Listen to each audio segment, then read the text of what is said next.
Bakit amoy kanila gikuan? So ito pala yung nilalanggam. So ito yung ating saging.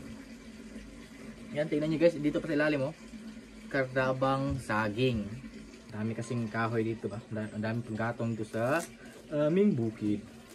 So ito yung aking gagawin ngayon. Akit ako sa tuktok ng bundok para magmukbang ng saging. So may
clover and clover all together.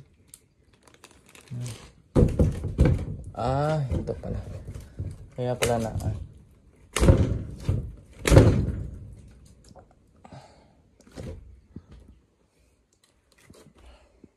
Oops.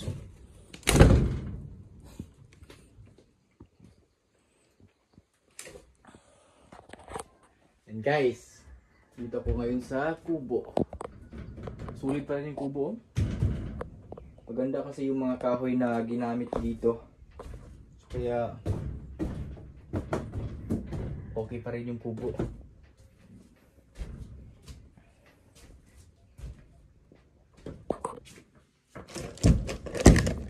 Lagay ko muna kayo dyan.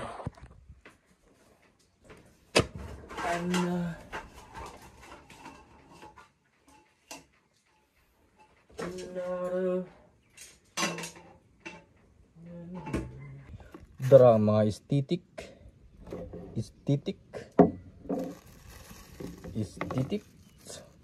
ng atong main dish ginamos. Wow,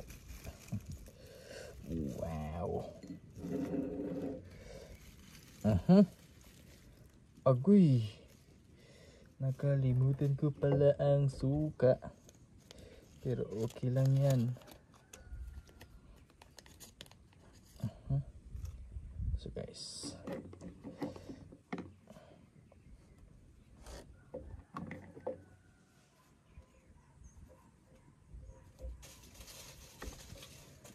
calamansi.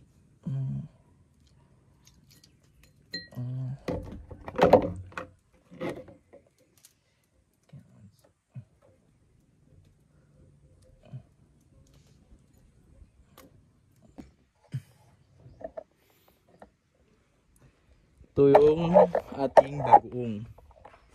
So, doon ako sa baba magmukbang. Ito yung pananghalian ko ngayon.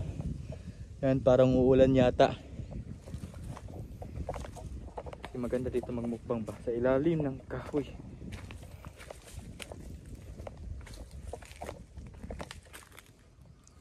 Oops. Okay. Diyan. Wala tayong kutsilyo. Ang gamit lang natin ay blade. Ito siya guys. Ganito siya guys. Diba? Meron tayo ditong pumbay. Mabuti pa yung blade kasi napakatulis. Ayan naman hindi ako nakadala ng kutsara. Kaya ang gagamitin natin yung kahoy. Malinis naman to kasi kinuha ko to sa may dito sa taas ko. Taas ng buhok, ang taas na ng buhok ko no. Hindi pa ako nakapagpagupit. Nung nakarang araw pumunta ako sa bayan. Magpagupit sana ako guys. Kaso nung pagpunta ko doon, yung taong manggupit sa akin ay wala doon. So kaya hindi ako nagpagupit. Ganon kasi ako guys, kapag hindi ko yung trusted yung tao na magupit sa akin buhok kasi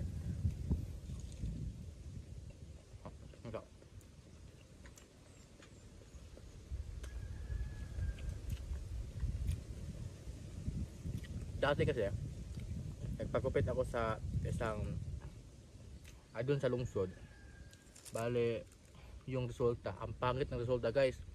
Dito makapal, dito manipis. Hindi talaga siya pantay, baka na trauma ako doon. So kaya hindi na ako magpagupit sa ibang tao kapag hindi ko alam kung marunong ba siyang magupit. Kaya meron akong suki guys, suki sa pagupit ng aking buhok. Wala pa akong 5 minutes. Kaya doon lang talaga ako magpagupit sa kanya. Itusto na to guys. Lami kay guys. First bite para sa inyo. First bite, second bite na ba to?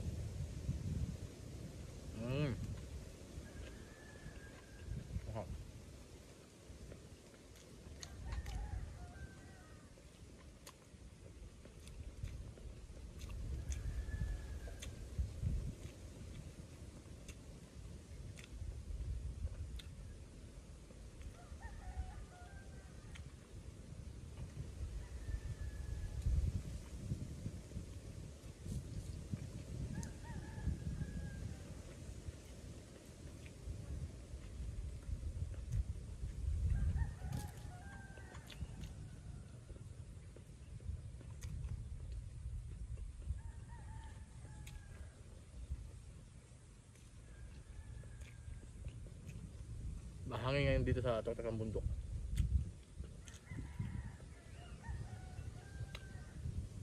Kasi parang uulan yata.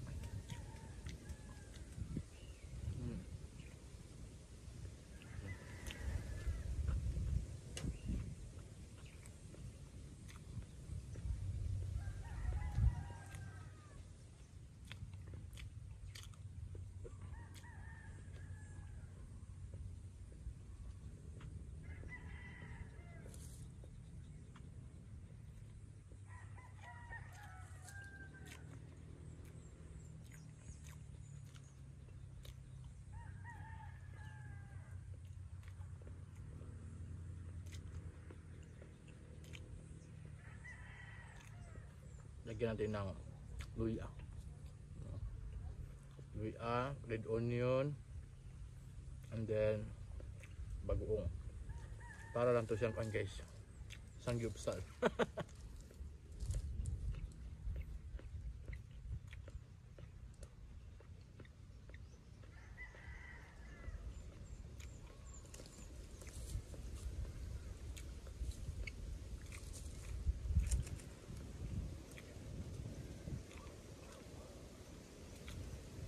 Pok. Bigyan ko pok.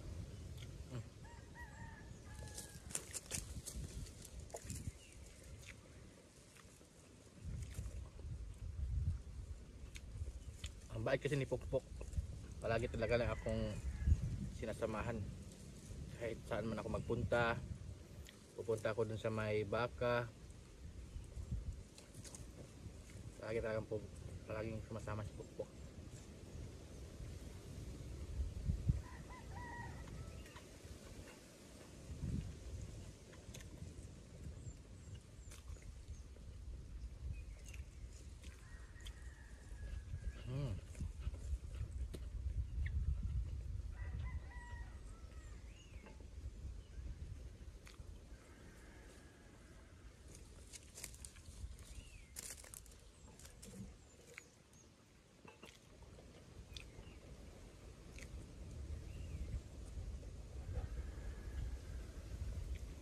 magdahan-dahan din kayo sa pagkain ng bagoong guys ha? Kasi medyo maalat. Maalat talaga to siya guys.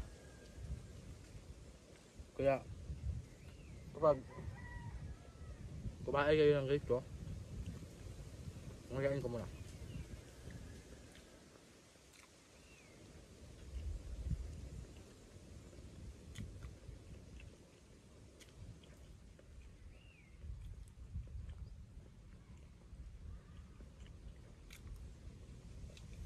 Kapag kumain kayo ng ganito, yung bagoong, dapat may baon kayo ng maraming tubig kasi maalat talaga itong bagoong.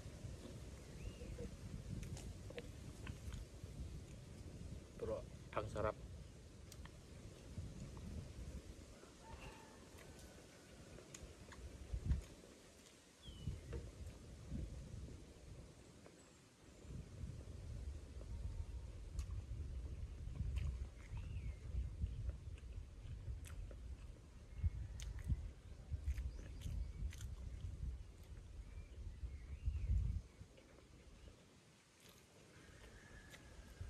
Mm.